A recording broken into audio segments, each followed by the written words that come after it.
associate the sound of a choir with noise. But let's consider something. The popular effect called chorus is used to evoke the sound of a group of closely tuned individual parts by doubling and slightly detuning a single sound a number of times and to varying degrees. Now, let's also consider the noise mode of the Spectraphon. In the noise mode, despite the name, what we hear is always technically a pair of sine waves whose relative pitch is set by the input control. They're then detuned or unmoored from their core pitch by noise. So we don't hear the noise directly.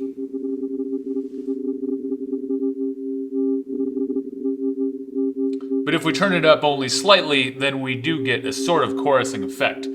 Now, of course, this is not the only way to make copies of a sound with the synthesizer. We can also use delay. For example, running these sine waves into the mimeophone. In zone 0, we have very fast delay times.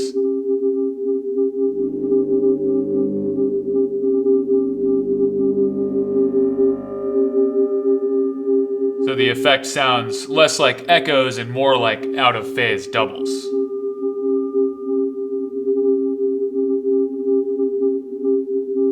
Now I've set side A of the Spectraphon into LFO mode. Let's use it to modulate a couple things on side B. Namely, partials,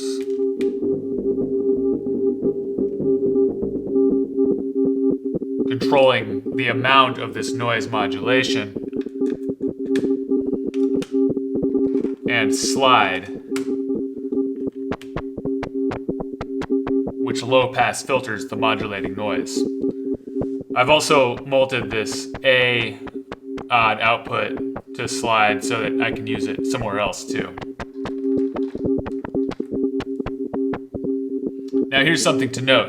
When these sharp transient bursts come from the side A LFO, it's giving mimeophones zone 0 something to chew on. It goes beyond just chorus and adds a sort of rhythmic burst with an audio rate echo that manifests as a brief tone.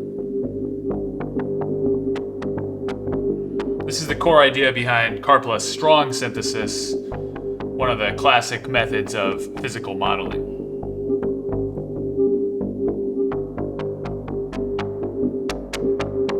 If we turn this DXG channel down a bit to soften the bursts, we shave off some of those higher frequencies and mellow them out somewhat. Now we can use the rate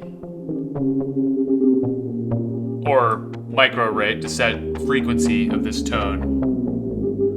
Note that in zone 0, the micro rate actually responds volt per octave, making it easy to sequence it. Now let's clock Renee's X channel with this same LFO.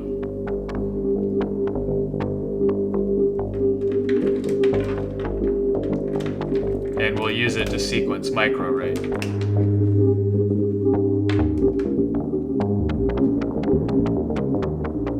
Actually, I'm going to molt the XCV as well so I can use it elsewhere later if I want to.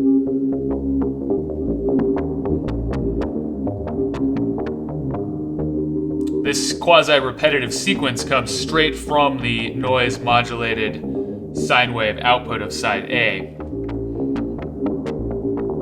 of the Spectraphon in low frequency. We can alter that if we like by, for example, turning down partials for less modulation, which makes the output more cyclical.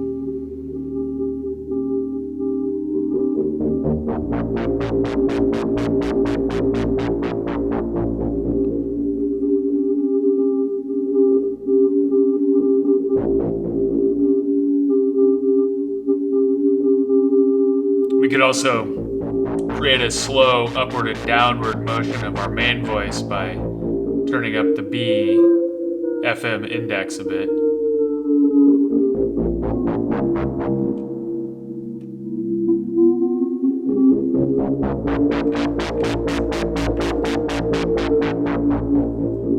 Let's modulate some mimeophone parameters.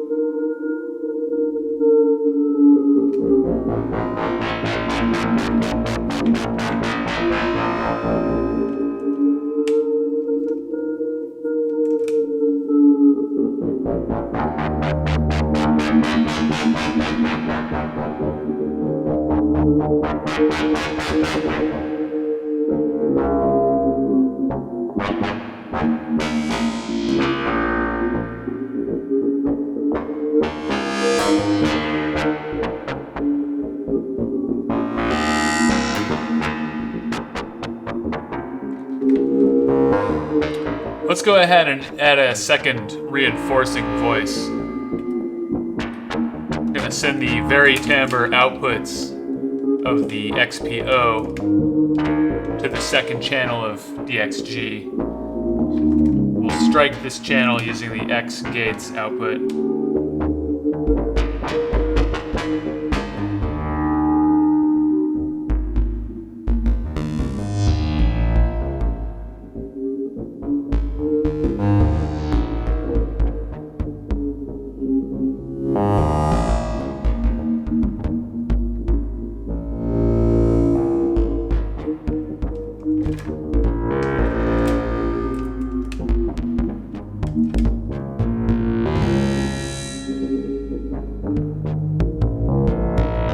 Let's also utilize the sub output of the Spectraphon.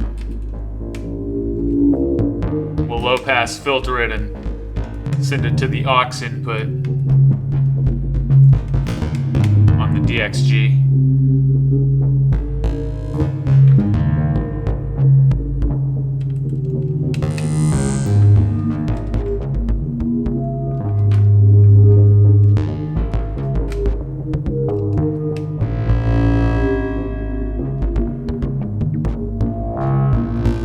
Let's sequence that XPO as well.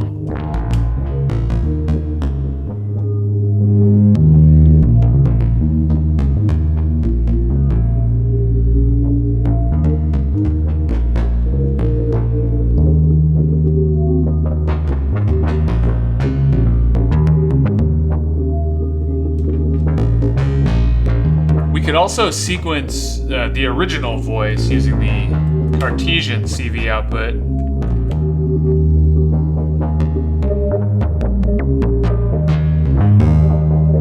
This is just a 4-step sequence right now since we're only clocking the X-axis.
spectre noise. Have you been having fun with the Spectraphon LFO mode? Let us know in the comments. Thanks for watching, and happy patching.